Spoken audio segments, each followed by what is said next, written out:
welcome to the Whispers from the Shadows first podcast episode. We just had a technical malfunction on the first episode, so good things to come from this one. I'm Jimmy, and as you can see to the side of me, I have the lovely Miz, a good friend of mine. And for the first episode, we're doing a versus. It's all horror based here on Whispers from the Shadows. So we're doing a first lovely episode of horror versus. And going from like any main characters, arcs, different medias, comics, movies, whatever have you, horror thrillers and novels like that. But one of the ones we did start off with, and we went from there, was Carrie versus 11 from Stranger Things. And I brought up 1 point and 1 point only, as I feel Carrie would win for the sole fact that she has more control of her telekinesis, whatever you want to label it as, her powers over 11. Yes. 11's feels so situational that if one of her friends are in danger, she can kick it on like the fight or flight risk situation. But for the most part, she's completely helpless or useless, I should say. Yeah, I have to agree with Miz on that one, because like if Will or one of the other in her group was in danger, then 11 would be able to stand toe to toe with Carrie for a little bit at least. But once Carrie gets to that level of piss offedness, that she just does summons all kinds the eternal flames of hell literally into a gymnasium kind of thing. Makes the floor open up and eat people. Like what the? I like 11, but I can't. I gotta go with Carrie on that one. Yeah, I gotta give it to Carrie on that one, because like I feel Carrie would be the more antagonist than protagonist in this sense, because the way that she was written in the book versus in the movie, she was very like, oh, the world is against me. And then and she always had that anger to use whenever she wanted to just start knocking people off.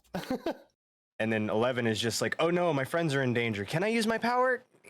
A little bit. Maybe.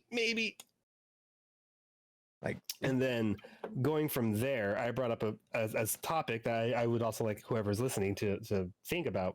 So most people, when it comes to horror movies, the serial killer genre started with Halloween. Everyone will usually credit Halloween being the first real horror serial killer trope, in a sense. And I will agree that Jason could be considered a knockoff or a variation or retelling of that. People associate Freddy into that category, which I fully disagree, only for the sole fact of like, it's more of an actual reason other than, you know, Myers trying to get back into his family and like Jason just trying to avenge his mom. After the second one, it just becomes the same trope. Don't get me wrong. So does Freddy in some senses, but again, it's because it's like, they killed me this time, getting revenge on the next generation and continuing on with what his original plan was, this horror, like, you know, the horror to kids for many other reasons. But that's where I stand on that personally. But who would win between Jason and Myers? And the reason why I would want to bring that one up is because you see it time and time again, shotgun, being drowned, being burned, all these things, but yet they still come back. It's like, who would you consider being the strongest? That definition, it could be, would you consider it with the bodies or the destruction they have done? See, for me, honestly, it'd have to be Friday the 13th #2, Jason, if we were going to do Michael versus Jason. If it was any of the other Jasons, it would be more in favor of Jason, for the simple fact that he's just this angry little kid trapped in a monster's body that's trying to make his mom happy. So therefore, he's trying to do the, you know, hey, my mom wants me to kill the campers and the I forget what those they're called. Who wronged me, that wronged her. Yeah, and that's his main trope. Whereas Freddy is just like, I just want to kill. Or I'm sorry, Michael is just, I want to just kill. And again, even after the first one, get back to family, dies, but then starts going the whole I'm gonna hunt my sister and kill anyone around her trope, in a sense. And then if you were to do it that route, to where it was Freddy from Friday the 13th 2 and Michael Myers, I'd have to give it to Michael, because at that point they're kind of like, Michael is just ridiculously strong. He doesn't go down and stay down, and Freddy was kind of just a big, or I'm sorry, Jason was just a big lumbering oaf in number 2. Like that was his thing. Like yeah, he was strong, but he wasn't Michael Myers strong. Like Michael Myers took a 8-inch butcher knife and suspended a 200-pound man off the wall by just slowly pressing it into him. Like wasn't even like, oh, I'm struggling a little bit. Pressed it through the center of his chest, the hardest part of your bone, or the hardest part of your chest, the sternum, and just slowly pushed it in with like minimal effort, and then just let go of him and just walked away. Did the same thing with the nurse. Did the same thing with the 200-pound guy. But if we were to put him up against, And like you said, though, we're basing most of this off of Friday the 13th Part 2, not like the whole genre. Because I was gonna say, like, you could take even some like the weirdest shit from any of the horror genres or things like that. It's like, how often do you see your serial killer literally punch the head off of one of your characters? Like, Jason in Takes Manhattan. I think that was what, number 7 or 8. yeah, when he just walks up, he kicks the boombox first, and then they're like, "What the?" We're like, "What the freak, man?" And then next thing you know, lifts his mask up. No, because it's the little boxer kid on the roof, and he's just fucking fucking takes his head off. Like, and the dude's sitting there. If I remember correctly, the dude was tagging him pretty good, and Jason was like, he just keeps fucking tagging him, but like fucks up his hands and all that other stuff, and Jason's just boop, just boop, like, and landed in a garbage can and everything like that. Do I think that Michael could do something similar? Maybe, but not in the same sense that Jason could, because at that point he'd already gone to hell. He'd already came back. He'd already done a whole bunch of other stuff, and he was getting ready to go to hell again. He went to space. Yeah, he's going to space later on in the franchise. But yeah, no, it's like, and see, that's where it's like really hard, because again, we're using very specific situations of like versus, like you could say, you know, Michael from Halloween H2O and Jason from he was a lot more badass. Number 5, which I think was it 4 or 5 that it wasn't the actual Jason, but it was someone mimicking Jason. I can't remember. But anywho, it's that like you're very circumstantial. Now, if we put them all together as a whole, that's what I would like to see, is like who would we feel would win, because many different reasons of where you can go with it, especially on power level scales and sense. Like again, we just talked about like Jason's little fucking repertoire, being in hell, you know, in space, and all of his being able to possess other people's bodies, being able to control their minds and stuff like that, make them do stuff that they wouldn't be able to do, which is, you know, physically and humanly impossible when he just possesses them. And then you got Michael Myers, who just refuses to die. He's just fueled by that angry little kid. Whereas, you know, Jason's the same, where they're both fueled by essentially the same drive, but one takes more of a supernatural route. If you were to throw in like, you know, any of the other Jasons and against Michael Myers, Michael for sure would lose. Like even Jason X, as stupid as that was. Like, he's got some ingenious kills, like with the fucking cryo freezing and smashing to the face and whatnot. But that's one of my favorite things about horror movies, is that like they're willing to take risks that most like big budget film companies won't even like think of, even as like a serious note. It can start off as a goofy thing, but like it brings a lot of good, like, I mean, like, look at what we got from the Saw franchise, at least the first early ones. We got like really ingenious different torture devices. Yeah, you had a reverse bear trap. Like, it's just the way they do some things, it brings new to the table. And like, that's one of my favorite things too. And is what's really hard about doing these versus series is you got to remember the decades and the times. Because I mean, 1930s Dracula, Mummy, Frankenstein were all considered very graphic, very big horror movies. Yeah. They were terrifying.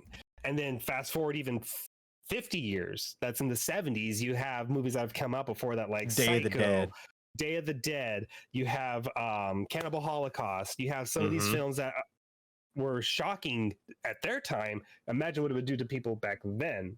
Yeah. It's like nowadays, I mean, we watch, you know, even Cannibal Holocaust today's standards, and it's like, wow, this is very tame. And then you watch some other movies out there, it's like, oh my God, especially foreign films, they're really, really good. I need to really brush up my foreign films, but like they take some big risks and it's very, very good. Yeah, like, I mean, even one of the first kills I remember watching as a kid, I can't remember which Halloween this was, but they did the typical if you have sex on screen, you're gonna die trope, and two people just got done doing the deed, and Michael walks over to where the bed's at and bends the guy in half. Like his Mhm. ankles are touching the back of his skull, and he just closes him up like a suitcase. And then you have, I think it was Friday the 13th, the third one, or it was either the third one or the fourth one. I can't remember. But Jason walks into a log cabin, same situation, doesn't do anything crazy, just takes his little spear that he Oh yeah, has and runs, just starts running it through the guy repeatedly, and the guy is just like blood flowing everywhere. I did like how they brought that back for Freddy versus Jason, where he just folds the fucking spring bed. Yeah, and like, I mean, hell, if it wasn't for some of these cheesy movies, we wouldn't have big actors. Like Johnny Depp got one of his first big Yeah. breaks from getting sucked into a mattress and That's still dying. one of the most memorable scenes to this day. It's a fantastic scene. Wes Craven did that immaculately. Had the room scaled 1-to-1 size, and then just had like rotated it. Yeah, and then just took gallons of blood and just. Oh, it's so beautiful, so beautiful. Like another verse that always pops into my head is, I love the series, but I hate the series at the same time. But it's like, how would you classify like Ghostface versus someone? Because like, there's really not that many things like Ghostface. You could, well, you could do, like with that, I think you could do Ghostface versus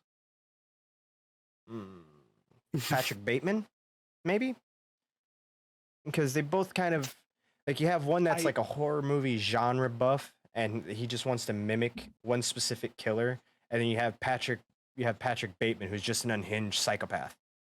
Yeah, but see, in that sense, again, you compare them to like more of like Hannibal Lecter, who are the smart but sociopathic and cannibalistic. You know, like there's so many alternate routes you can go with it. That's why I've always like with Ghostface, love him, hate him, whatever it is, like it, not its own thing. Because I mean, there's plenty of movies where you have like a main character be the center like killer. I mean, you've got like Cry Wolf. You got oh my god, Last House on the Left. Last House on the Left, you can even apply it to in some senses. No, there's one I just literally had in my head. Cabin Fever is, I think, is what I was thinking of. Yeah. Yeah. Yeah, it's just there's a lot of films that you can associate with it, but like a main serial killer that way, the only one I really could see sort of even associating with would be either Leatherface or the priest from Hellraiser. Like, that'd be like the only two I could really kind of correlate with it, unless you want to use like the cast from House of 1,000 Corpses, Devil Rejects, and 3 from Hell. Yeah, yeah, I could see Devil's Rejects versus we'll go Scream 1, since it was a team. For those that haven't seen it, it's a 30-year-old movie. Dude, no spoilers. It's like 20 something, but God, don't say that. it came out what, 98, I think, 99. 98? Yeah, it came out like close to 2000. If you haven't seen the first one yet, it was actually one of my favorites. But yeah, like I love Wes. That's one of my favorite. Like, it's not my favorite Wes film, but I love Wes for that. I'd have to say, as far as like Wes Craven goes, my favorite film of his is New Nightmare. Oh my god, 96. Oh, I hate New Nightmare. Really? I hate New Nightmare. I absolutely hate a New Nightmare. It's fine. I appreciate it. I know it's a very good retelling in a sense, and a better telling in some ways. It's just, I don't like his look, and that's what killed it for me. I did not like his That's look. fair. I don't like Freddy's look. I love Robert Englund. I loved his portrayal of things in there. I could not get behind the makeup and his new design. I did not like it. That's fair. That's fair. The reason why I liked it is because you actually got to see Robert Englund playing the duality of his own person. Character. Yeah, because he's playing himself along with actually being Freddy and all this other fun stuff. Yeah, no, I agree. It's fantastic. That's also like one of my it's like, if we're talking supernatural and stuff like that, I would like to really put like Pinhead versus Wishmaster, because that would be like a better comparison, because Wishmaster is one of my favorite films because it did bring in a lot of the horror icons. You have Robert Englund in there, you have Tony Todd, you have I forgot his name for the first Jason in there. Like, you have so many nods to the like now foundation of how horror is in there. And actually, that would be a really hard matchup, because Pinhead I mean, like Pinhead versus a Wishmaster, both of them can't die by conventional means. Like I think the way that the Wishmaster died was through using his own like past self. I don't remember if it was his past self or not, but like there was a very specific way with like the gem and everything like that, especially specifically with the Yep. gen and how he is. But and same with Pinhead is like again up to your cube or whatever variation of it that it is for one, and two, the Mhm. Cenobites are consistently changing and evolving. I mean, hell, you've seen Pinhead die several times or be Yep. banished. But like in the second one specifically, you actually see him get reverted back to human, then killed. Yep. And then brought back for the third one, and then the one where they went into space and they made the reverse laminate Yeah. configuration and Yep. actually killed him there. It was like there's very specific ways that you have to kill Pinhead in order for him or her, depending on which version you're talking about, to stay dead. And I don't think that just through the box is a reasonable means because And same with the Wishmaster. The Jinn in there is the genie itself is literally its entity in itself in a way too. Like Yep. it's the crystal's been broken or whatever it was and brought back to him. Because I mean, like there's like what 2 or 3 of them. I don't remember, but still, I think there's 3. it's there's very specific ways to do these things instead of like your typical we must kill serial killer. It's not Yeah. just that easy. Yeah, it's not like, oh, I have a shotgun, I win by default. Yeah. No, it's like, how do I beat this supernatural entity at their own game? Like in the second Hellraiser, I remember she bargained, or no, it wasn't the second Hellraiser. It was the guy that escaped and basically came back from hell and then absorbed other people's skin, organs, and stuff like that to make himself whole again. And then she used the laminate configuration to summon the Cenobites and was like, "Hey, listen, he escaped from hell. I'll give you That's the him if first you leave one. me alone." That's the first one. It was I the love first one. that You're right. one. Yeah. And I fucking love Clive Barker. Like Clive Barker is fucking fantastic with that. And Oh yeah. yeah.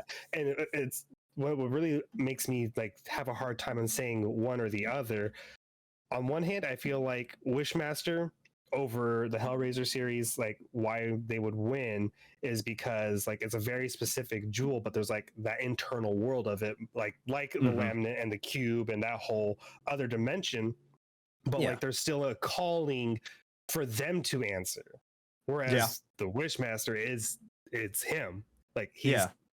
it. Like what you're getting in front of you is him fully, no matter what. Yeah. He's not I holding don't. anything back. Where I think that Pinhead would put up a good fight, I don't think that he would be able to banish the Wishmaster, and I don't think the Wishmaster would be able to banish Pinhead. But I think that the Wishmaster would honestly make it to where Pinhead was backed into a corner to where he couldn't really, you know, do everything to Wishmaster because Wishmaster can just be like, "Oh, I'm invulnerable to chains now." Or anything, really, realistically, but the downfall with that is again, the Wishmaster is only in control of those who've started the wish, so he really can't do too much against Pinhead or the priest or Yeah. any of the Cenobites, really, because like they're the same way. Like if you don't use the laminate, we can't do anything to you. Yeah. Whereas the same as with Wishmaster, if you don't make the wish or you don't make a wish, he has no control of you. But you make one, you're done. Yeah. So I think it would have to be you would have to use the laminate configuration and make a wish simultaneously to make them Fight each kind other. of And then yeah. and even still, it's like how would you even win that? Because it's after you. I really feel like if I were those killers in sense, I'd be like, okay, give them the 3 wishes. You can have your fun, then we can do what we want, or vice versa. Yeah. They would work together. They wouldn't fucking want to fight each other. They'd be like, okay, we can fuck with this person. Let's go. Yeah, like we can like they did like the Wishmaster did to the little boy in the second one where he just went after him continuously, but he could have gotten him at any time, but he was like, you know what, I'm gonna play with this little kid for a little bit. I gotta play with my food. Yep. And what's messed up is that you know what you're getting when you go to the Cenobites. You don't know what you're getting when you're going to the Wishmaster. Mm-hmm. Because you can be like, even I though wish to be it's- rich, but he's like, oh well, you can only spend the money on this. Yeah, And- or there's a lot of gray area with that. At least, Yeah. like you said, with the Cenobites, at least that we've seen, kind of thing. It's like they promise you, under the false pretense of words and sense, Hmm. the world's greatest pleasure and pain or whatever of the other paths you can choose. That's what I loved about the remake, is that it really combined several movies into one and did an Yep. actual really good telling of all the stories in a way. But Because I didn't know it was a book before it was Mhm. an actual thing. It was. Well, I found that out after this newest one came out. I was like, really? So I started doing a little bit of research. It's like 7 or 8 books. I was like, oh wow. And if I'm not mistaken, it's one of the things either Clive Barker helped with, or one of those like he told his own interpretation of, because Mhm. it's one of Clive Barker's children. It's like was it Fright Night, or am I thinking of that wrong? I can't remember. But yeah, might have been Fright Night. it's I can't remember off the top of my head. I want to say it's Fright Night.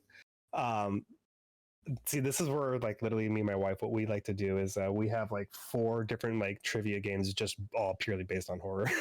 I love that. That is awesome. I wish my wife liked horror. She's kind of a big chicken when it comes to that aspect because of the fact that she doesn't like horror.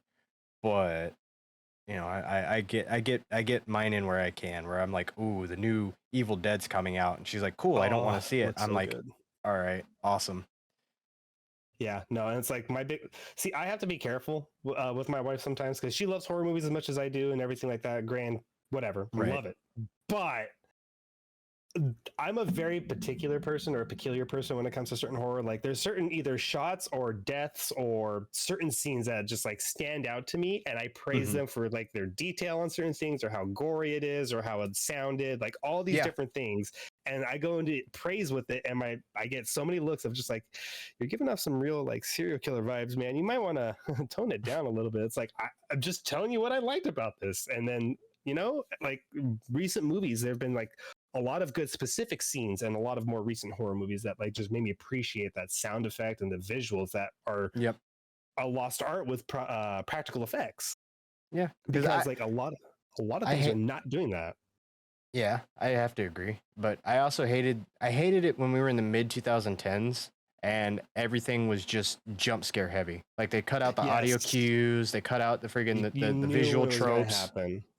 And you just got to the point where you're just like, Yeah, like you'll hear like some small ambient noise, and then when you literally hear nothing, it's like, okay, here it comes. 3, Yeah. 2, 1. Oh, it Yeah. became very, very predictable. And then I love when thrillers really started like taking the chance of jump scares, like Yes. Taking Lives, like because Taking Lives was like one of those ones that like jump scares wasn't really a big thing, because you pretty much saw things happening right then and there. So then Yep. when there is a jump scare, it actually has impact. And Yeah. then again, that's what I liked about the thrillers of like, I'd say late 2000s, early 2010s. There was a lot of good instances of those in specific using of jump scares for like good things. And then, like you said, though, with most of the horror, though, it was very blah. I'm in your face. Same with video games. Because Paranormal Activity, and I use Paranormal Activity as the movie version of it, and then I'd have to go Alien Isolation as the video game aspect of it, because they're both like very in your face, and you're just sitting there and you're like, the first couple times, and after that you're just like 3, 2, 1 jump scare. It's like, oh, okay, there it is. Yeah, exactly. It became predictable. I mean, some of the, like, if we're gonna go games real quick, games that really did the really where is it or what is in front of me kind of like horror was like Amnesia. Like that did a very good way of like how to scare you without being able to really do much. Like it's slowly stumbling at you, and you can outrun it in a sense, but like you have no way to defend yourself, and it's more terrifying because there's not even like, the music itself is just always so unnerving. So you're consistently on edge. But back to the versus thing real quick on the how we're talking about all this. Both of the movies that we're talking about, or genres, both have adapted over time with like how the horror tropes went with as well. Like with Wishmaster, I think was up until like the mid 90s, and then I think Hellraiser, other than like the more recent one, I think it went up into like mid 2000s, maybe even early 2010s. I don't fully remember. I think early 2010s. I think that's a safe bet, because I remember they did the one in space in like 2002 or something like that. Yeah, I was like, I know it went throughout the 90s. but I really don't remember much of the later ones because they weren't really the best in my opinion. But Yeah. also that's something we should probably tell for everybody. These are all our opinions. Like Yeah. we would love to hear some feedback or why you agree, disagree, so on and so forth. But from a personal standpoint, like I don't like series running on too long because then you get burnt out Yeah. of it. I mean, look at everybody right now with the superhero fatigue and like I mean the Saws when they were coming out, I was like, oh god, another one. Yeah, because they put one out just about every other year for like Pretty much 4 years back to back.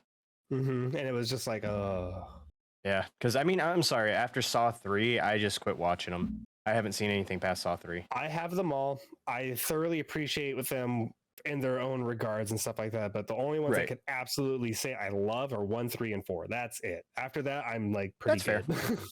I'm sorry. I'm sorry. I lied. I have seen 4. I have seen 4 because that was the one that Chester Bennington was in. Was it? Oh yes, yes. He was the guy in the he chair that was in the car. Yeah, I'm trying to remember. Was that the 4th one or was that the 5th one? Fuck, it's been a while. I haven't seen those movies in a hot minute. But yeah, I know that's the last one that I saw. So I'm sorry. I lied on that one. I think that might be 5. It's been a while. I'll have to rewatch them. But yeah, no, back to that versus conversation. That's where it's like I feel like it's super hard though because like they're very circumstantial. They're very focused on an individual doing these things to themselves in a sense, as opposed to Jason or any other horror movie character that they come to you in a sense to kill you, whereas like these things they're here because of you. Yeah, because I mean like if you're going to seek out the laminate configuration, and it even says it in the book, it's like it will give you your heart's truest desire. So you're basically burnt out on all earthly pleasures, which is what made, I can't remember his name, the British captain go from being a British captain to being Pinhead and being the Hell Priest. It was that he was like, hey, I've done everything that this world has to offer. I want more. For me. And then he became the Hell Priest, where like where he can make other Cenobites, where he can make, you know, the world change to his image around him, and just do all these unearthly things is because of the power that he was given by the thing in the labyrinth. I forget what it's called. I think it's like the pillar or something like that. I think it's I can't remember off the top of my head. They even mentioned it a little bit more in the new one too. But it's and with Wishmaster again, he's his own entity in a sense with what I think it's the ruby, like it's some type of crystal. I can't remember off the top of my head. Yeah, but like that's his world, and as long as you make the wish, you are doing this to yourself, unbeknownst to you. I mean, because he looks so lovely, because you know he doesn't look fucking sketch at all. Yeah. You can totally trust this withered old man to give you everything that you've ever wanted, ever. Totally. Got it. It's like, well, and what's funny is that as long as you don't make, if I remember correctly, in the second one, he kept pressuring the little boy to make the wish, even though the little boy didn't want to. So as long as you didn't make the wish, he couldn't really do anything to you, but he would try to still pursue you in the aspect of like, oh, hey, make the wish and I'll go away, or make the wish and I won't be your problem anymore. And it was like, it's real. And you're just sitting there, you're like, do I really want to make this wish? And it's just one of those things where you're like, ugh. But speaking of like, let's say, speaking of the verses, I would have to, I'm gonna skip one and I'll come back to it later. But I'd have to go Hannibal Lecter versus Jigsaw. Because you made me, you brought up Jigsaw, and I was like, oh, that's actually on my list. I was like, because both of them are geniuses in their own right. Whereas Hannibal is a face-to-face manipulator, sociopathic, I'm gonna eat you type of killer. Jigsaw is someone that's like, oh, hey, you didn't appreciate life. Let me make you appreciate life. Yeah, through very ingenious traps. The gun up, instead of putting the gun to your head and telling you to pull, it's like these traps are designed specifically around your sin. To make you realize what you have is so good. And I paired those two together because I feel like Lecter would be a plausible target for Jigsaw, Oh, he would because be 100%. I could see that being a thing, and I can also see Lecter doing Lecter things, as in like being able to be like, yeah, I can deal with this. I welcome this pain. This is what I live for, to get Yep. through said trap, to meet him personally.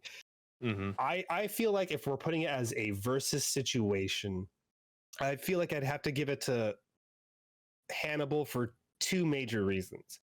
Okay. One, when we see Jigsaw, John, he's already got cancer, so no matter anytime you see him, it's progressed worse and worse and worse, kind of thing. Yep. Yep. Lecter's never had that issue, so he's still fully bodied. If Jigsaw's not literally looking at trying to incapacitate him with his trap, and he still survives kind of pretty whatever, like with enough flesh or whatever and is still able to have one leg and at least one arm, he would kill him and Yeah. savor that meal, and it'd be like that worthy catch or worthy adversary. So I would have to give it to Hannibal for the sole fact of he is a genius. He's an actual physical doc or little doctor kind of thing, to the point where he can actually be like, I know what I need to survive, what I don't need, and be willing to make those big sacrifices that a lot of people aren't. Chop off your arm. I'm not doing that. I need both my arms. He would be like, okay, let's go. Yeah. And like I feel like Hannibal would be okay with making the sacrifices necessary, like you said, to get to Jigsaw, just for the simple fact that Hannibal not only is the pettiest of killers on my list, but he's also like the most manipulative, to a sense, Yeah. because like whether can see John that. gives him a time hack or not, and Hannibal may be like, oh, I've got to get this key out of my eyeball, or whatever the case is, and Hannibal, I mean, he's done it. He did it in Red Dragon, where he Fucking basically, love that book. Oh my god. so good, where he basically cut a piece of his own flesh off to save Clarice, Mm-hmm. and he just stands over as he watches this guy get eaten by pigs, and he's just like, I leave now. Like I feel like after he'd already. Was that Hannibal? Or wait, I'm sorry. that That wasn't Red Dragon. That was Hannibal. Yeah, Gary Oldman's character. You can't really tell it was Gary Oldman under all that makeup. I forgot. Yeah, that was Gary Oldman. Red Dragon's the one where he was trying to hunt the guy that had the tattoo on his back. I'm sorry, I mixed those up. That was Voldemort. Oh my god, Ralph Fiennes. Ralph Fiennes and Edward Norton. Fantastic film. Well, and like, because not only did Hannibal have this guy manipulate this guy into carving off his own face and then feed it to his own dog. Yeah. He then basically kills the guy again by pushing him off of a small cliff into where pigs that were he's not trained. going to be able to take care of himself. He's not going to be able to pick himself up or anything. He's just like, haha, deuces, have fun. Yeah, and I mean, I just feel as though Hannibal would probably come out on top on Jigsaw, just for the simple fact that, like, Jigsaw doesn't value his own life because he knows his time is limited, but he feels like he might be able to teach Hannibal Lecter a lesson, even if he doesn't succeed in that. He'll still try to, like, set up some type of. John will do what he would have to make sure that he would appreciate what he's got or his freedom afterwards, because Jigsaw's not going to turn them into the cops or whatever. I feel like in some sense Hannibal would probably use either his manipulative aspects and or charm, whatever you want to say, his charisma, to work with John just for free meals, in a sense. Yeah, I could see that. I could see them working together, but like I feel like they're completely hostile to each other and stuff like that. I still feel like Hannibal would show that appreciation because it's that thrill of the hunt, because that's why he likes playing the cat and mouse game with Clarice, like through everything. Yeah. He enjoys that. Yeah, and I mean, his intention was never to kill and eat Clarice. Like anytime you ever watch of his head, it's in the back of his head. Like I could, and he's had several opportunities. Like, you know how easy this is. But he views her. I think the reason that he won't kill Clarice, or that he'll never kill Clarice, is for the simple fact that he views her as an intellectual equal, where she thinks outside of the box the same way that he does after being in his mind. And she still pursues him even when she knows how dangerous he is, and then time and time again, it's like they are one of each other in a sense. Yeah, it's like Batman and Joker. Like, you can't have one without the other. Yeah. it's just one of those things that's like always been in the back of my mind where I was like, why didn't he kill Clarice? And it was like you said, it was because of the thrill of the hunt for him. It wasn't so much the to catch the prey. It was more so him To trying play with to the prey. yeah. And I mean, hell, he even killed her partner in Hannibal when he cut the dude's head off, cut the top of his head off, and was like sitting there just like picking parts of his brains out and Yeah. feeding it to him. Like that's that seems demented, but at the same time, like he did it in such a fashion to where he outsmarted 2 FBI top criminal investigative agents and was Yeah. just like, Oh, you I'm right guys in are front so of you. hard to confuse and or get a hold of. Oh gosh, darn it! I got 2 of you. Oh, I'm lucky. yeah. And I mean, he even dressed Clarice up in a nice dress and all that stuff, and it was just like he could have easily just been like, "Oh yeah, done." but no, it was just like, you know what? I'm gonna savor this. I'm Mhm. gonna be petty, and I'm gonna make her watch me as I eat part of her partner's brain, because he died after that. Oh, 100%, 100%. I like it's so hard with some of these verses because like they're so circumstantial. Like, because I Yeah. feel like if you even do like joke ones like Chucky versus Leprechaun or Puppet See, I Master thought about versus that. like Puppet Master versus Dead Silence, or if you Ooh. even go to like supernatural in a sense, you can throw like what The Conjuring versus The Exorcist, or stuff like that. Like it's so circumstantial because the way they present the movies in certain senses. Like, I mean, everyone does praise The Exorcist for right reasons. For its time, it was a very graphic, terrifying film. And Mhm. nowadays, it's like I feel like a lot of the paranormal or like possession ones specifically try to follow in its footsteps instead of branching out and trying with what Yeah. it's shown and go at it to a different way. And then when they do that, it usually falls flat because it's just so bad. And what Yeah. I'll use as an example would be like Ouija board or Oh Ouija. God. Like the first one, I Yeah. heard the second one's better. I haven't seen it. I've The second lost one faith was in it. better. The I've second one lost was faith. better. I will say it is worth an afternoon watch if you have any free time, but it's not like, oh, let me go out and actually buy the physical copy of this Blu-ray. It's kind of like it's better than the first one, where the first one was just kind of like it fell into that trope of being jump scare reliant, and it was like okay, so you mean for me to beat this entity, I have to kill the Ouija board that it's attached to. Yeah, it was so weird. If we're gonna also do a versus, one of the things I'm really tired of with the fucking horror genre, I bring this one personally, is like the whole this one person versus this entity always triumphing kind of thing. Like, for instance, and the one that I'm going to use specifically is going to be like It Follows or Lights Out. Yeah. Specifically, because for one, I absolutely hated It Follows. There was nothing scary about it to me Yeah. whatsoever. It's a fucking ghost hunting you because you fucking spread around a ghost STD pretty much. Yeah. Like I didn't think it was a hated good it. movie.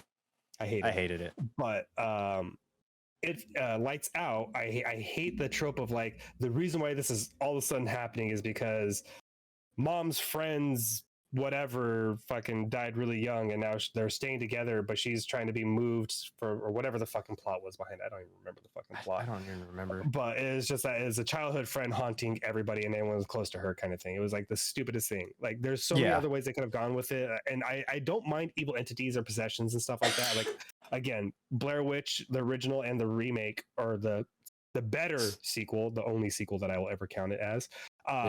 Touches on it is that it's like that's a good way to do it. As that's how you can do an evil entity, is like the witch and the forest, but you don't really see it, and so you can your mind makes it way scarier than what it actually is, and which is what I love about that kind of aspect.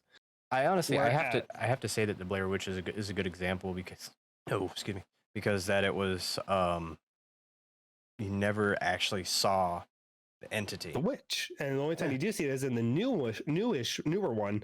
And they did it very subtle and very good way. I mean, if we're talking about it as like one of the other things they can do is like when you're trying to change the genre of said franchise, Blair Witch is also a good way to use an example because you never want to do what the Book of Shadows did, which is like, oh god, be the worst thing ever. I hated it. But that's where like that whole versus like one person or people versus this entity. I mean, again, even though I love the movie, the original and the new ones, like I get so tired of like the whole this group of people with like care, love, and kindness can destroy this thing. I understand. It's movies. We need the good guys to win. Blah blah blah. I'm just so tired of it. I really am. Yeah. I don't know if you've seen it or not, but Doctor Sleep. Doctor Sleep was a good. I've heard nothing but good things about it. I have yet to see it.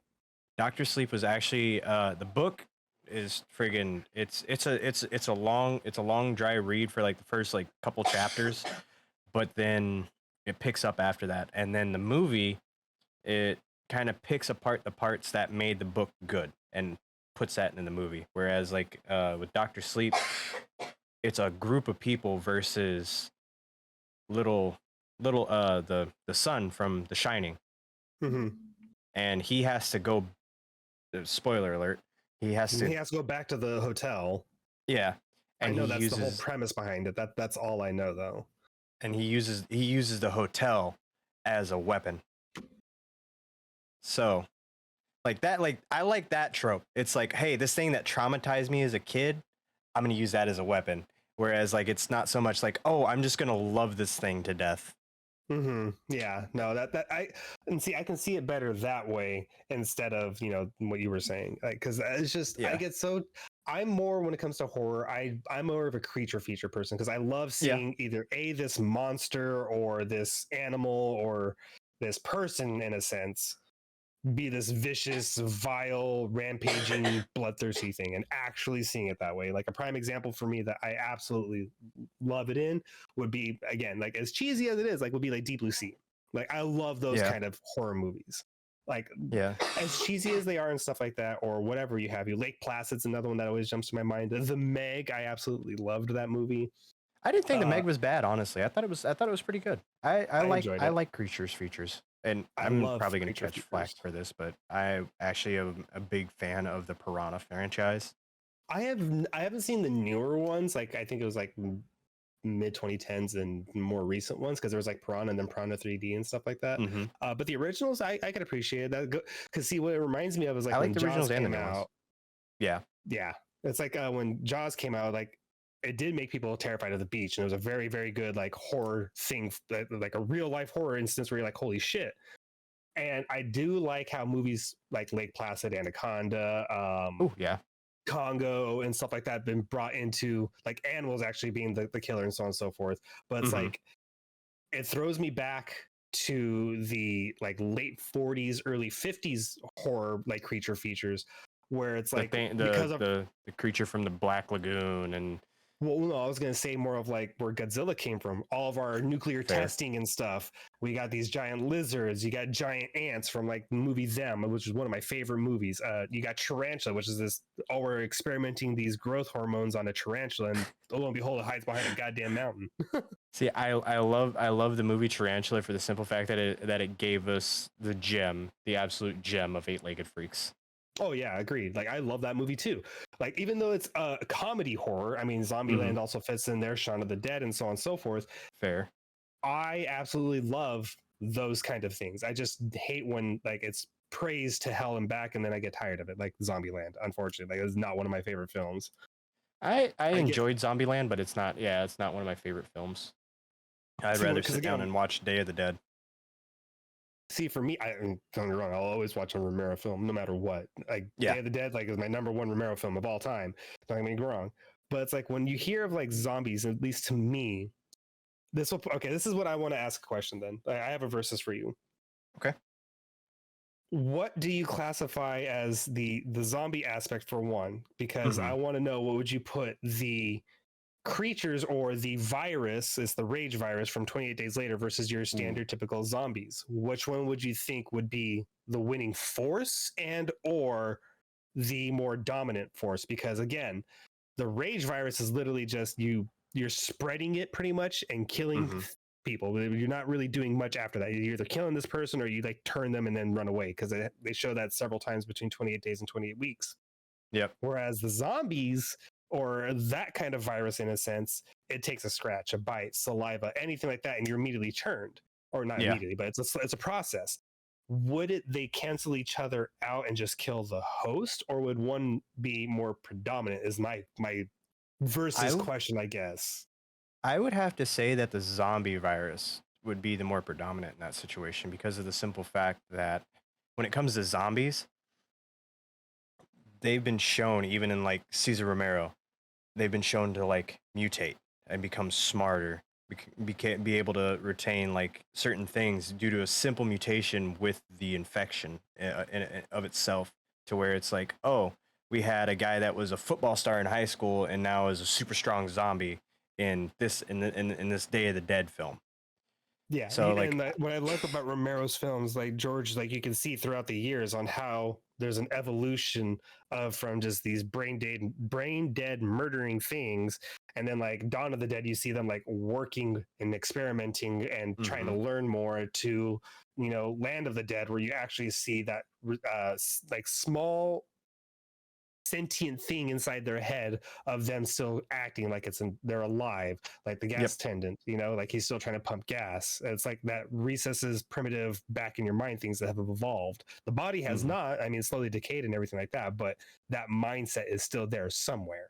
Yeah.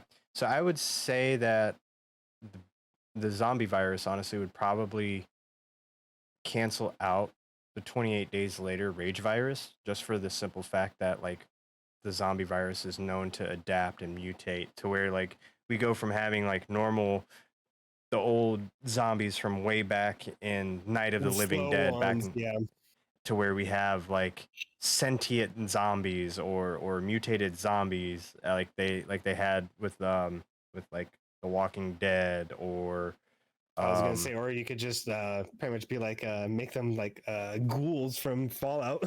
yeah, the ghouls from Fallout. I would consider them zombies. Another one would have to be like Left 4 Dead, how they had like your base zombie, which was like your hordes, and then you had your tanks, you had your spitter, you had your jockeys, you had all these other different Smoker, variations. hunter, yeah. And then you had the witch. Like as soon as you heard crying, you're like, oh no, I'm done. We're running. Yeah, exactly. But see, my counter argument, and I don't like the 28 franchise personally, but that's fair. The counter argument I bring to you is, you got to remember, the rage virus is at max maybe a minute, and then you're like showing the signs and already doing and changing. Yeah.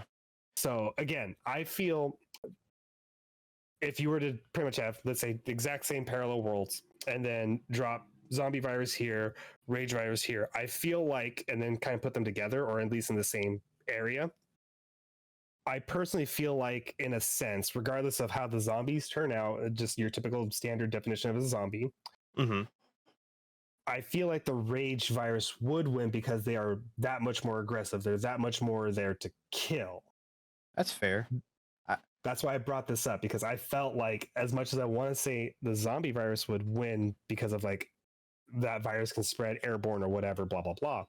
The rage virus, whether it be one person, because again, point of example being 28 weeks later, is the dude gets bit and then leaves that confined area and then just infects this whole clean area. And it was just that one guy.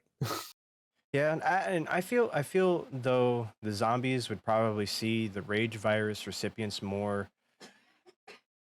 of a meal than anything, because I mean, even with the rage virus, you're not totally a zombie. You're not dying and decaying. You're still a human. You're not a zombie. You're just enraged. It's like a complete rage thing, and that's why I always have a problem. People compare those two, or like put like 28 days or 28 weeks later into like a zombie franchise. Like, they're not zombies. How many times do you see them actually eat people? They don't.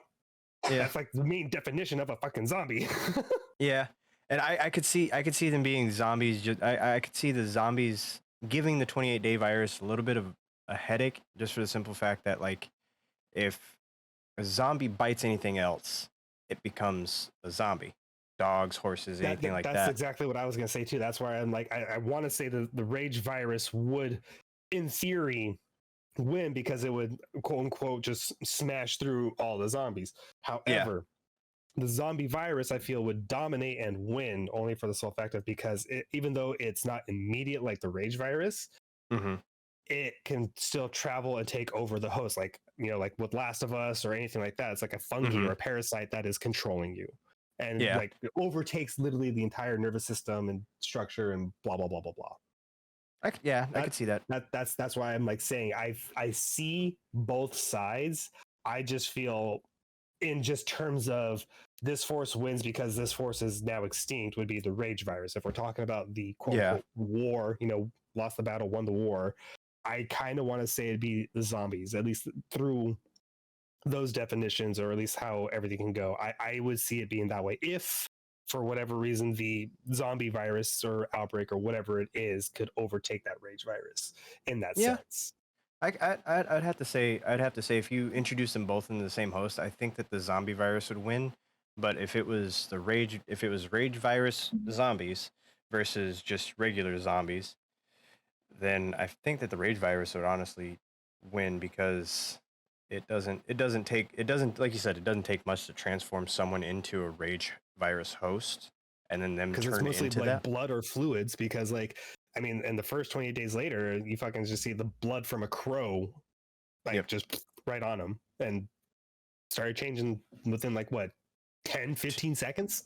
Yeah. Like I was gonna say I don't even think he made it to like a minute and he was just like already like "Rah!" Exactly. And so that's where I'm like, part of me says if we're just talking numbers, destroying numbers, it's definitely going to be the rage virus. But if Yeah, we're 'cause talking like longevity and like winning the war, quote unquote, I kind of want to give it to the zombie virus because we know, Yeah. well, we don't know actually, but in the movie sense and so on and so forth, that virus stays for years and can still continue to spread. Yeah. Whereas you don't really see that as often in the 28 universe in a sense. Yeah. Yeah, I get that. Yeah, I could see that they're still human bodies needing to eat, urinate, and so on and so forth, where the zombies are already dead in a sense. Yeah. I would have to give the initial fight to the rage virus just for the simple fact that like zombies can also be rigor mortis. They can have like the same ailments that affect a decaying and deceased body. Mm-hmm. Whereas the rage virus is still living tissue. Whereas like that's why we have the walkers in The Walking Dead is because the rigor mortis starts to set in the moment that you die and everybody has that virus in them already. Whereas in 28 days later and 28 weeks later, it's more of, oh, I got exposed to this person spitting on me by accident and they had it. Now I have it. And I still have to eat and I still have like full mobility and everything like that. I'm not rigor mortis. I'm not stiff. Yeah, it's still living tissue, heart pumping, and everything like that. It's just you're not in control and you're killing everything, but you're starving yourself, burning out all this energy, and so on and so forth. So that body can only last without all that really going, like with no food or whatever. You figure it can only last what, maybe 10 to 15 days, realistically. Yeah, because I mean, it like they said when they were doing the research for it, it spikes the adrenaline, and adrenaline can keep you going for days. After you're already like tired. I think it's like 9 days is like, I think the longest you can really stay up before like you start literally like letting your body die or some shit like that. Like no matter what you're doing, you're still feeding and working, but without that sleep, you will kill yourself. And then on top of that, like I think you can only go about 3 days without water, and then you can go a solid 2 weeks without food. So if you factor in all that stuff, you got maybe 10 days of use out of one rage virus infected person. Exactly. And in those 10 days, they could kill how many things without sleeping. Exactly. But then after like that 10 days, pretty much that body is just done, finite. It's gone. Yeah. And zombies won't eat dead things. They'll only eat living things. So if it gets bit before it dies, then it can convert over to the other side. So I see the zombies winning in the long run. But that initial short term, I have to give it to the 28 series, you know? Yeah. And that, I have to give it as to much as I hate that series. Oh my God. I don't have the strongest dislike for it, but I thought it was an interesting take on zombies. I don't have a problem with the film. I hate when people refer to it as zombies. That's the biggest thing. That's all. Yeah, because I don't think that they're zombies. I really don't. I say zombies loosely for them, whereas like Walking Dead, virus Last spreading of is Us, mostly the same. Virus spreading and lasting X amount of time, so on and so forth. Yeah, no, they're basically just infected. They're just essentially infected. That's the thing. It's the infected are still around. Yeah, I see that. So yeah, it's just, I don't know, because like again, it's very circumstantial when you put some of the verses next to each other, especially like when we're doing like series, because if you do just one-offs in a sense, like let's say the Blob versus the Thing, which is the more powerful alien, I mean, I still personally say it would be like, the Thing, because it's ever adapting and can infect whatever host kind of thing. Yeah, I could see the blob eating the thing and then the blob becoming the thing because of the simple fact that like it The like fusion between both of them. Yeah. yeah, it like because the thing is essentially it's its own virus, it's its own thing, and but yeah, it's like if the blob consumes it, blob becomes it because of the simple Mhm. fact that it's not a it's a living entity, but it's not a deceased entity outside of the human body, because you remember when they did it in the Thing Returns, or the second one where it had the dog infect everyone Yeah. essentially. The technical original, but the prequel is explaining all that. Yeah. Yeah, Because I was gonna say, I mean, like, because the original Thing is the Thing from another planet, which is why they're always classified as two different movies. yeah, But it's the same kind of concept. It adapts, like whether it's eaten or not. It's still each of it's its own individual piece. Specifically, yeah, like I mean, like you said, you saw the head separating from the body, and the body is destroyed, but that head's still alive because it's an individual every way it can be, and it adapts constantly. yeah. So So I mean, that's where I I'm like, wonder what would happen if it wouldn't like I like this might be a topic that we can discuss for another yeah, one, is that like what happens if the Thing were to infect all of the human race.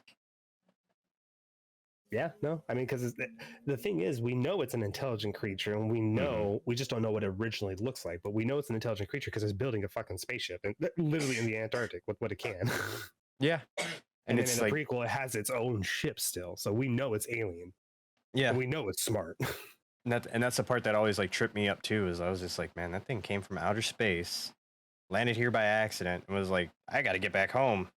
Let me go over there, and just killed all those people. It was like, oh, whoops. Hmm. Mm-hmm. I could see that It's being an episode of in and of itself, is just us talking about like what happened if the bad had won in certain horror movies. oh, there's a lot that I would love to talk on that. I Oh, that'd mean, be so good. like there's several I can say that actually technically the bad does win, but that'll be a topic for True. another time. Yeah, Yeah. topic for another time. I'm definitely down with that. So going on with the verses, I have another one that I think you might like. This is the one I skipped over. Pinhead versus Spawn. Ooh. Okay, so biasism intact. I'm always going to give it to Spawn because that's my baby. Only problem Mm-hmm. is every time he uses his powers, he's going to kill himself. So like he he would be able to do it, but at what cost would probably be to like his extreme limit for one. That's why I Yeah. would give it to him, but he would probably come out on top. However, going back to our earlier conversation with what we did with Wishmaster and Pinhead, remember Spawn would have to make a deal with them, but in order to have to deal with them, if he doesn't, Yeah. there's no contest whatsoever. The reason why I say that is because both of them are hell based. So let's say that we'll say that Spawn is a product of Pinhead's universe in this sense, right? To He's where an ex Cenobite in a sense, is what you're getting at. Let's put it that yeah, way. yeah, he's an ex Cenobite, where like they always the theme that I always notice with Pinhead is that he always gets his in the end, regardless if he wins or loses. He always gets either his man or what he initially set out to do, which you know, I can see it, that, yeah. and if they were to summon him, if someone were to summon him on the planet, and instead of making a deal with the Cenobites for their own physical body and soul, they'd be like, hey, I know where Spawn is, and they take him to New York, where they did in the second one, I think, where they had Mm, the dude that could shoot the discs out of his head. Was that the second one? I think that was a third one because the second one is where you see the original three Cenobites or the four Cenobites, the Chatterer, and the others, uh, Chatterer freaked me get out as a kid. get turned into human and then killed. Oh yeah, that's right. That's right. I'm sorry. So So yeah, I it would think have it's been the the third third one. one. I think it's the third one. Could be the fourth one. Yeah, it's been so long since I've seen all the Hellraisers. I Yeah, have it to get was back into them. I have to rewatch. I only missed like 4 of them total. But yeah, that would be my thing. Is that like we're giving Spawn all of his same powers. The only difference is that instead of him being a Hell Spawn, he's a former Cenobite with Hell Spawn powers. Yeah, yeah. I know. I got what the comparison you were trying to get from there to that. It's just it's such a hard still because again, my biasism like will not budge. I will always say Spawn, Yeah, whether it's true or not. But yeah, no, it'd be a toughie to really kind of have that niche of a category to really throw in there. Because again, at least with the Cenobites, there's some rhyme and reason. With Spawn, he's just trying to live out the rest of his days in a way, but every time he does fight yeah, or whatever, every win is technically a victory for Hell because he's still sending souls and or whatever to Malbolgia, and Malbolgia is going to be happy with it either way. yeah. That's true. That's true. I didn't think about that. But yeah, I was like, because as I was doing like research of this list, I was like, what would be kind of similar? Because another one I have is Jack Torrance versus Norman Bates versus Patrick Bateman. So you have The Shining versus Psycho versus American Psycho. And all of them are, same level of unhinged at this Yeah, point. no, I agree.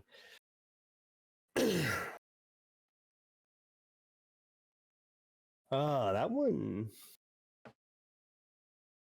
Because Okay, so I would say personally, I'd have to give it to Patrick Bateman for the sole fact of he's constantly moving and killing, whereas Jack is specifically in the hotel and Norman is specifically in the motel. Yeah. Like, it's on their specific grounds, whereas Patrick is just like, I'm out and about in the world. It doesn't matter where I go. I can get mine. Yeah. I was leaning towards Patrick just for the simple fact is that he's not just crazy, but he's calculated crazy. Like he did when he did his first kill in American Psycho when he killed the guy in the chair. He turned on music so that way no one could hear him scream. He put down paper and plastic to cover up the blood, wore a raincoat to protect himself from blood splatter, hid the axe just out of sight of his drunken friend, and then set it's all premeditated. Yeah, like he thought everything this out very meticulously.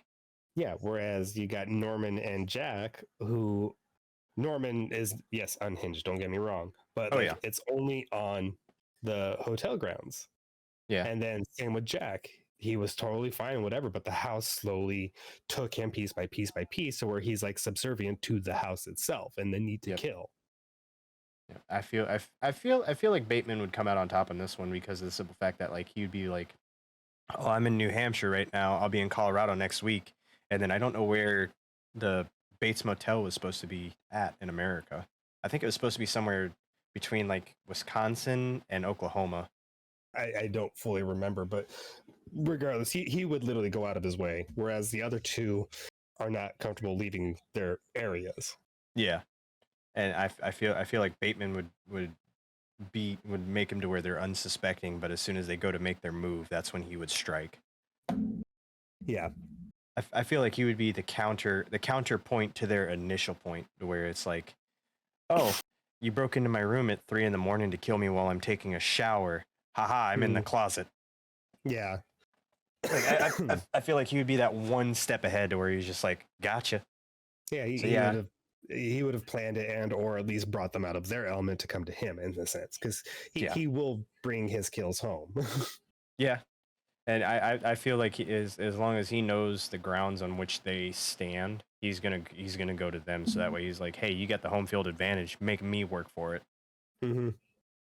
Yeah, because he's very, very meticulous on that. And like when he does his random killing, like when he kills the homeless man kind of thing, it's like it shakes him to his core a little because he's like, this wasn't planned. Whereas when he knows when he wants to do it, he's just in the zone. He's got it all ready to go. Yep. And then he takes over a person's identity for part of the movie, if I remember correctly, is like a way to kill another person. And he's just like, haha, I have access to their bank accounts. I have access to their portfolio. I have access to all of their money. My first kill paid off in this sense, so that way I can use it to do these number of kills. And all they're going to do is they're going to trace it back to the guy that I killed in the first place because I gave him a false name. Yeah, exactly. And it'd be very interesting to see like brought to life, but like I feel like it'd be Patrick for sure. I feel like Yeah. he'd be the smartest and or the more dedicated in a sense to actually go out and get them, because he would. Yeah. I mean, it'd be the same sense as like again the vigilante hero like Punisher, Dexter. They will go love where Dexter. they need to. Oh, same, but it's like they would go because they know where they have to go to do these things, and because they know that they don't want them to know that they're coming, so they're gonna do everything they can to be as sneakily as possible, but make them know that they're repenting or doing whatever. Yeah. And then there I are could see times that. like again where you get like Punisher again, like if we're gonna kind of equate those two, he'll just fucking just go in guns blazing, literally. Yeah. He's just like, hey, you know what? If I can't fill it with enough bullets, I haven't won. Yeah, exactly. And like when it comes to belief systems, I like Punisher's belief system, where it's like, you know, after all the murderers are dead, there's still one bullet, and he still points to himself. It's like that's some poetic justice right there. I love it. Yeah.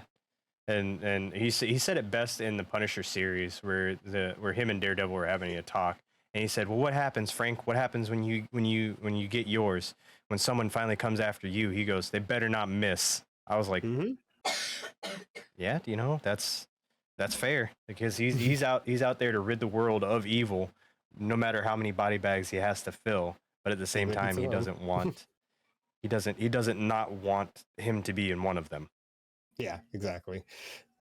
It's just there's a lot of ways to go about it, but like, oh god, there's so many more we can go on. This might have to be a two-parter. I've got one more I'd actually like to get your instance on. All right. Predator, a basic predator out to hunt, no phasmoblaster or anything like that, just spear and wrist gauntlets, and you know the basic necessities that every predator gets when they go on. Proper teenager. Yep. Versus the creeper, because this is something I could see them actually going after, because he would be considered viable prey. Yeah, well, he'd be challenging prey. So if we're talking bare bones to the ground, the creeper's always got, I mean, the only thing really you see with the creeper is the Jeep, realistically. That's about it. Yeah. Part of me, I mean, well, you see him with some tools in the second one too, and we don't talk about the third one. Yeah, exactly. The third one was like, eh. Oh, it was so bad. It was so bad. I do like how they did. I do like how they did his Jeep though, and some of the mysticism behind him. But yeah, I outside do of too. that, But it's like it was like not needed for it because yeah. Anywho, yeah, like the first one and the second one, I feel like does an honest portrayal of like how violent it can be. But again, I feel the predators would have to specifically know when he's not hibernating, which would be again the 23rd spring every 23 years. Yeah. They would have to know that bit of information to truly hunt it, and it's only active for what, like a week? Yeah, it's active for 23 days. Yeah, or 23 days. That's right. 23 days it's active, and it does most of its killing and so on and so forth. But for those 23 days, I still feel I would have to give it to a single predator for their sheer brute force, for one. Yeah. And two, we're talking no camo or anything like that. They're excellent hunters, whereas the creeper, disguised and or would just not really have a proper plan. They don't know really what to hunt. He just fucking went out there and grabbed whatever and just brought it back. Yeah, he just smelled fear on him, and I don't really know if the predators could sense fear, but I don't know if they can feel fear, but I still feel like they would go after him because they would consider him a challenging hunt, like on the same level as a xenomorph or an engineer, because even in the comic books they hunt the engineers, they hunted woolly mammoths, a lot. Yeah, they've hunted many things, but that's part of the process. Is the if you read like some of the comics and the older books and so on and so forth, the predators that are mostly going out on these ventures are teenagers proving their trophy case to come back home and show that they're warriors, and they've been able to be an adult out there. But with the creeper, again, it's its own thing, but they love that thrill of the hunt, risk and reward. I mean, you've seen it time and time again where a predator gets either injured by a human or saved by a human or whatever. They're very hesitant about that trust because they are hunters. It's like, we're very hesitant if, you shoot an animal, you got to make sure it's dead. because again, like with a deer, or let's say a bear came after you, or a tiger or whatever, if you don't know it's dead, you know those things are going to leap out and get you. And they're the Yeah. same way with us in that sense. So I feel like, again, if it's sleeping, they will wait their time. Doesn't matter how long. It's been shown that the predators they've been hunting for years, millennia even. Yeah, and I mean, even they've even been shown to like live for a couple hundred years, like they did in the one with with Donald Glover, where he throws him a pistol, which is the same. Have you seen Prey? Yeah. Okay, and it's the same pistol from Prey. Oh, it is. It is. Jeez, I didn't even think about that. Yeah, because it was a friggin' old flintlock, and he just throws it to Donald Glover, and he's just like, "What the fuck?" And he's just like, "It's an older predator."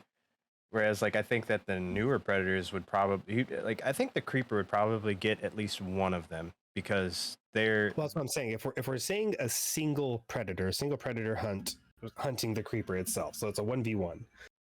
I still give it to the predator because you got to remember they are excellent hunters and they will be like having their like sixth sense kick on. They're very, very attuned to nature and so on and so forth to listen for those sounds and know what to engage and analyze. That's where I feel like it would take roughly about like 46 years because you figure, maybe not that long, probably would do within the 23 days, but they do research before they go in for their kills. They don't just start killing. I think that the way that it would actually come onto their radar, for the creeper to come onto the predator's radar, is if they were to came to hunt a human and then they cross paths. Yeah, and exactly. He accidentally killed a predator, and that's when they're like, or purposefully, and just been like, hey, we want that thing in our trophy case, and then they either hunt it into exhaustion to where like they hunt it to the very, very last day and it cocoons itself, and then they take it into space, and then they deal with it again in another 23 years, which isn't that long for them. Or I feel like they come in the middle of one of his hunts and stop him from hunting a human to attack him.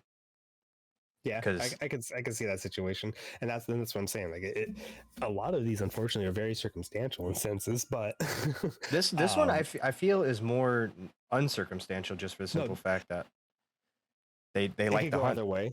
I could say it could go either way. Personally, I personally would still say it'd be the predators for the sole fact of like their hunting abilities, and they've been doing it for who knows how long. It's bred into them. Whereas for the creeper, all it really knows is that that's just survival. It adapts with the times, don't get me wrong, but I feel like it's literally just only hunting humans. It hasn't had that chance or thrill or option to like hunt other things. Whereas the predators have all these different hunts under their belts. Yeah, I feel like the predators would actually take this one home, but I don't feel like it wouldn't come without like their bruises and bumps. Oh yeah, no, of course it wouldn't be just done.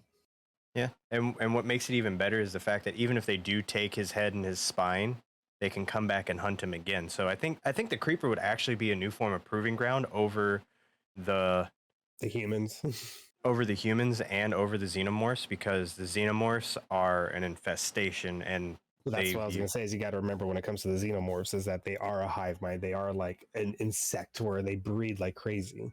It doesn't take a lot for them to breed. So that already is the dangerous zone. Yeah, and I feel like them going after the creeper would be kind of a, because it's also more sentient than the aliens or the xenomorphs, because it actually knows how to drive, use machinery, craft weapons, and so on and so forth. And it's actually smarter than us humans too, because and harder to kill. Just for the simple fact is that it can regenerate a head from just getting one of ours. Yeah, exactly. It can use other things to like graft to its body and adapt. But with the predators, I mean, they are, again, picture like 18 times the density and resilience of a human kind of thing. But they're still easy to put down. That's like us. You put a bullet through its head, it's done. Yeah, but I feel like as far as like strength goes, I think the predators, even teenage predators, I think they would probably be able to step toe to toe with the creeper as far as just strength alone. Because actually, I can guarantee you they would be able to. I mean, you really never see anyone beat down a fucking predator. Yeah, like I mean, even in the first Predator movie with Arnold Schwarzenegger, they he shoots it, stabs it, punches it, blows it up, and then eventually it's just like sitting there laughing at him as it's like typing it into its wrist gauntlet to do the friggin' The mini nuke. yeah, and it's just sitting there. It's just like ha ha ha ha ha ha. He's like, "You are one ugly motherfucker." Yeah, no, they're resilient, that's for sure. But that's why I Yeah. feel like, again, in the sense of being able to regenerate and still live without the head, like, and the thing is, we don't really know how to kill said creeper. We know how to kill a predator. Yeah, So I feel like the predators Hmm. would probably take it to the extent of trying to figure out means of killing it. They'd probably start off with a simple decapitation, if anything. Or a spine rip column, yeah, something like Yeah. that. Yeah, that's a hard one, honestly. I feel Uh, like even though he can't really the creeper can't really die per se, I still feel like the predators would find out that it's alive even after like we'll say like a They'd couple find a way. They'd yeah find a way. yeah because I mean we've never seen anyone try to disintegrate him. We've never seen anyone take him to Burn it. space. Yeah. Yeah, like it's always just been like, I oh, don't let's know take what off it his was head with and horror body for a parts. while, but sending all these fucking people into space with horror themes, unless it was I alien don't get based. that. I don't get that. If they send Jeepers Creepers to horror, I'm done with horror. Like Yeah, dude. like that's it. I'm done. I quit. There's so That is- many things. But yeah, I feel like the Predators would probably be a safe bet because I mean, even if he takes out like if they send out like a three 3-man tier, team. yeah, if they send out a 3-man team to hunt him down, I feel like he would still, even if he took out 2 of the 3, and that last one was about to get the kill, it would probably be through ambush traps and all the other stuff that the Mhm. Predators use, and that last one would come out on top, proving that he was the top tier choice for that. And then when they find out it's alive still, they come back and just rinse and repeat until they figure out how to kill it, even if they lose a couple hundred Predators in the process over the course of like Yeah, a couple hundred I could, years. I could definitely see that too. I mean, it's just w- w- in a sense too, they could defeat it with the sole fact of, okay, as long as it's like treat it like if you want like Dead Space, take off its limbs and fucking we're good. It's gonna take them Yeah. a while. Yeah. Just constantly keep doing that every so often. Yeah, because I mean, even the basic Predators have thermal imaging in their helmets. So I mean, even if they have that, they have a way of tracking him at all times. They have a way of making it to where they can mimic human voices. Because I mean, they do that Mm-hmm. quite frequently, and then they'll mimic a human voice to make him think that he's hearing a human voice over there when they just sneak up behind him and just wrist gauntlet through the gut and then just yank out his Rip up. spine. Yeah. I see the Predators taking that one just for the simple fact that they're more tenacious and they're more savvy to hunting. Yeah. Very That's the dangerous biggest game. thing. I would say that's the biggest thing that I could always throw with them when it comes to some of these verses. Like, if we're doing anything other Predators, they have such a diversity of hunts, and like if you don't just see one chieftain's wall or one predator's wall, like there's constantly differing things. There's not just one central hunt. Yeah, yeah, and with them also, it's not so much one specific creature that they want to kill. It's what is going to challenge me the most. Mhm. And once word of the creeper gets out that it's unkillable, then other ones are going to try and find a way to kill it. So other predators will come to Earth just to fight the creeper. So it will turn into every 23 days we let him hunt for 3 days, and then we hunt him for for the other 20 or something like Mhm. that. Like it'll Well, turn if into they a pop ritual with strength them. or whatever. Yeah. Yeah, It'd be a very precise ritual like they did with the aliens and stuff. I was also going to say it's like the whole its rejuvenation cycle also is very, very fast. So it's like they would have to adapt really, really quick.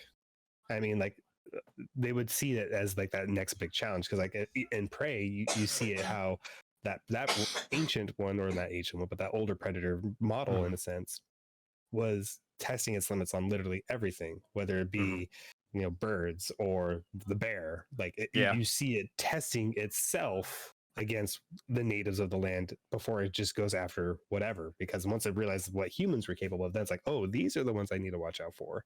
Yeah. And then what also I think would play into their favor is just the pure size of the predators, because even like your basic predator stands at about 8 feet, 7 feet tall, And then you have your super predators, where they stand at around about 12 to 16 feet tall. So I mean, if Mhm. you get one of the ones that have mutated and become that bigger version to go up against the creeper, all he's gonna do is just grab him like it did in in what Predators. was yeah, in Predators, where he just grabs one of them and just starts slamming him around like Hulk smash. Well, I also, since we're talking about this and everything like that, since you said the whole, remember how the creeper can regenerate from like another human's body part? What if it got a hold of one of the predators? Ooh, I didn't think about that. Yeah, that just popped in my head. I was like, well, what if it took a predator head? Oh, what if it took a lot of the predator? Yeah, what if he took like a predator's arms and legs after Yeah, after he it, killed it and everything like it that? Like, adapts with it. So like that would be that would definitely be something. I still think it would give it to the predators for the sole fact of they're learning to yeah, they learn to adapt on the fly. But hmm just that's some food for thought right there. yeah, that would I don't oh yeah, because I still say the predators would take it home because I mean even though the creeper himself is strong enough to basically like lift up half of a bus with just him just trying to fly, well, he's anchored to another vehicle on top of that, and he Yeah, snatches that other vehicle off the ground clean, like little to no effort. Like I feel like even a base predator that stands at about 8 feet tall, that's like 18 times stronger than the world's strongest man, would be hmm able to just grab a hold of him and just use him as the weapon to kill him with.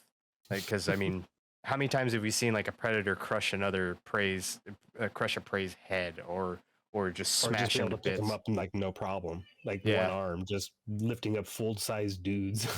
yeah, like friggin' 265 or 200 plus pound Arnold Schwarzenegger and just throwing him across the forest floor. Yeah, exactly. You don't Like, really see that with the creeper. The creeper, I mean, you yeah, see it do some pretty like extraordinary feats, but nothing like that. Like yeah. it's just hell. You even see an AVP where it fucking punches through cinder block. Like, There's so much. I feel strength level. I feel strength level, adaptability, and battle IQ would Would all definitely have have to to be the be. predators. Yeah. Like I think the only thing that the creeper has on all of the predators is its longevity. It's Yeah, it's just its longevity ability to or just regenerate. willing to like graft with Mhm. whatever it puts against its body because we know it does it with heads, and we're assuming right here that it can be done with legs, arms, so on and so forth. Yeah, because I mean it does it in the first one when it gets ran over by the car, Yeah, that's and when true. it's going through the It prison, sheds, yeah. and it And it's just like getting it just eyes and yeah, no, that's true. I forgot about that. It's been a while because since I've seen that movie. I think whatever it eats, quote unquote, becomes a part of it, which is why it can mimic human speech. It can talk Yeah, to us and stuff like that, which is I why was I gonna kind say of that. wish they would have kept that scene in there where he had like the thick southern draw because he had just killed the cop after he bit his tongue out and was like, Mm-hmm. I now would say y'all because should like run. it reminds me because it takes Justin Long's eyes, his character's Mhm. eyes. Yeah, I remember all that. Yeah, see, that's the whole other thing that could be, Yeah, I still but that's feel like very the predators. circumstantial. It's still very circumstantial. Yeah, because I mean, if they let it hunt to where he's at peak performance for just a couple days, because I mean, after just like a couple days, I'm sure he's got a couple of kills under his belt. Like at As long as he minimum gets one per day. everything he wants. Yeah, out of that, because he Yeah. pick, he picks what body parts he wants out of specific targets. So if he's if they let him hunt for a couple days and then they go after him, I feel like he would only grow weaker over time because he's not getting what he needs from his He's prey, yeah, where he is the prey versus him being the predator. I and feel getting like what he needs. yeah, I feel like the predators would eventually just wear him down because he would eventually learn that hey, these guys are just as strong as I am. They're just as smart as I am. Then they can fight for just as long as I can because how many times have we seen like a dismembered predator like pulling a blade into itself just to get the kill on a Oh yeah. xenomorph? Mm-hmm. Like, Yep. I also apologize for that train. no, you're fine. You're fine. Like yeah. I feel like the predators would adapt to him very quickly, Oh, they but have to. They have he to. would he would he would become the next like you'd have the xenomorphs and you'd have Humans than that. yeah, like I feel like they would just be another checklist of how they can prove themselves and they just got a waiting period in between that hunt. That's it. Yeah, no, I agree with that. I can full heartedly see that. But yeah, I don't see the creeper winning this one. No matter how much he tries. Like yeah, he may have longevity, but they can spear him out of the sky. Oh yeah, no, for sure, I agree. I think we're both hitting that wall. I think we are too. I honestly think I think this turned out better than I thought it would. Even though me and you've always had like really good chemistry on subjects like this. Oh yeah, it's just the problem with like having these sort of debates and or just conversations and stuff is we start with one thing and it can divulge into like several other things and come back to that one Yeah. thing. Yeah, like it's like a full circle to where we're sitting there and we're like, hey, well, what about if we include this portion of it? And we're like, oh, I didn't think about that. That is Mhm. true. Because like I mean, even if the creeper, like go back to the creeper thing, is even if he did get a part of the predator, he's no longer he's not part predator. The predator is No, now a part of him. mm-hmm. So There's a I lot of just things that can go into it. That's why I yeah brought it up. yeah, and I feel I still feel like this turned out better than I thought it would because I was like that's why I made such a long list is because like just to fill in that little What if there's tidbit. But dead air? yeah, and I'm like okay, how do I keep this going and talking? Because I know Miz is gonna have some good ones, but I want to come out swinging too. That's what like there's always a lot up there. yeah, that's why I brought up like Hannibal Lecter, Jigsaw. There's a couple of ones that we didn't touch with mine, which is funny that when you brought up the Wishmaster and Pinhead, I have them on my list, but not versus each other. Versus And others. yeah, Pinhead versus Spawn was one, and then Ash Williams versus the Wishmaster. Ooh, that'd be a whole nother topic we'll have to bring up. Yeah. That's why I feel like there should be a part 2 for this one for sure. Yeah, I feel like that's when we could probably get Irish in on too, because I know both of you are gonna have different takes as far as Ash. I love Ash, but I don't see it being close personally. But I mean, if we brought Irish in for sure, I'm pretty sure he has some choice words.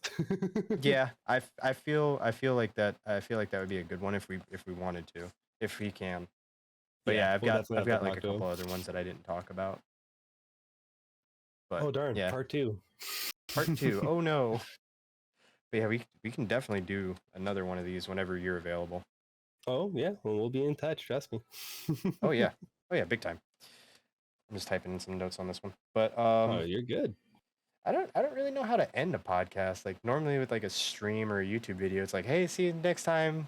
Yeah, I mean, just do the whole typical. We'll talk to you guys later. Bye. Yeah, that works for me.